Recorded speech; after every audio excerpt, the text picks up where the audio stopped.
Bismillahirrahmanirrahim. Sekarang ada sebagian orang yang membagi tauhid jenis yang keempat, namanya tauhid al-hakimiyah. Ada yang keempat kata mereka. Yang keempat ini kan satu, kemudian apa? Dua, kemudian apa? Tiga. Itu yang sering kita kenal, tauhid asma sifat, tauhid rububiyah, kemudian tauhid apa? Al-uluhiyah. Ada yang membagi tauhid ar-rububiyah yang nomor empat. Empat, tauhid al-hakimiyah.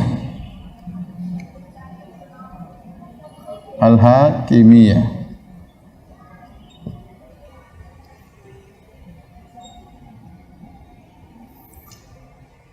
Tauhid al-hakimiyah.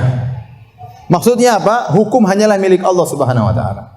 Hukum hanyalah milik Allah Subhanahu wa taala. Ini orang tersimpang dalam nanti insya Allah kita bahas. Ini nanti pada bab ke-6 kita bahas khusus tentang masalah ini. Sekarang masih muqaddimah ya. Nanti bab ke-6.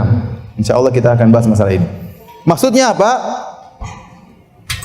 La hukma illa lillah. Tidak ada hukum kecuali milik Allah Subhanahu wa taala.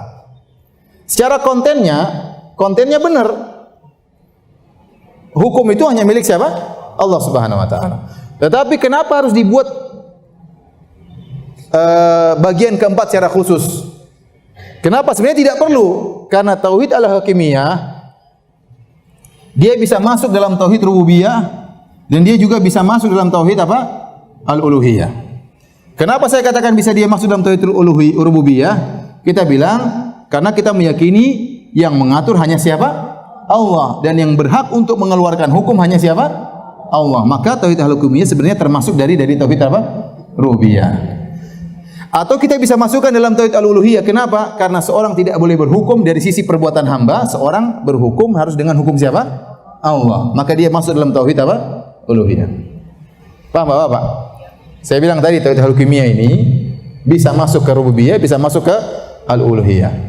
Kita katakan tadi tauhid rububiyah topiknya adalah tentang perbuatan Allah. Di antara perbuatan Allah yang berhak mengeluarkan hukum cuma siapa? Allah. Maka kalau begitu kita katakan tauhid al-hakimiyah tidak ada hukum kecuali hukum Allah bisa masuk dalam tauhid rububiyah. Tapi kalau kita tinjau dari perbuatan hamba, jadi tauhid al-uluhiyah, karena saya katakan tadi tauhid al-uluhiyah topiknya perbuatan siapa?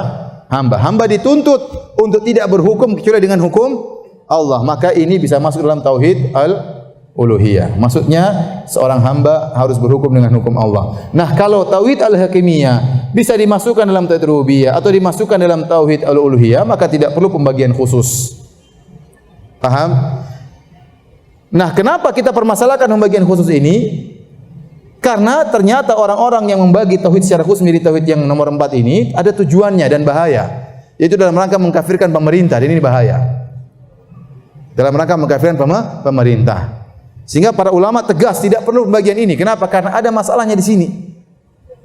Sehingga mereka menganggap kalau ada yang berhukum tidak selain hukum Allah langsung kafir, musyrik. Bahkan mereka mengatakan ini lebih penting daripada tauhid yang lainnya. Benar, saya akan nukil dalam bab yang ke-6, bukan sekarang. Dia mengatakan pembahasan ini lebih penting daripada yang lainnya. Maka muncullah sebagian orang yang kemudian ngebom sana, ngebom sini, dan itu terjadi. Pembahasannya masalah ini. Saya masih ingat awal-awal dahulu ada seorang ustaz yang menulis tentang masalah tauhid rububiyah. Kemudian dia konsentrasi ke sini. Awal-awal, lama-lama kemudian dia mengkafirkan pemerintah. Lama-lama kemudian murid-muridnya ngebom sana sini. Hasilnya dari masalah ini. Salah paham tentang masalah tauhid al-hakimiyah. Alhamdulillahi Rabbil Alamin.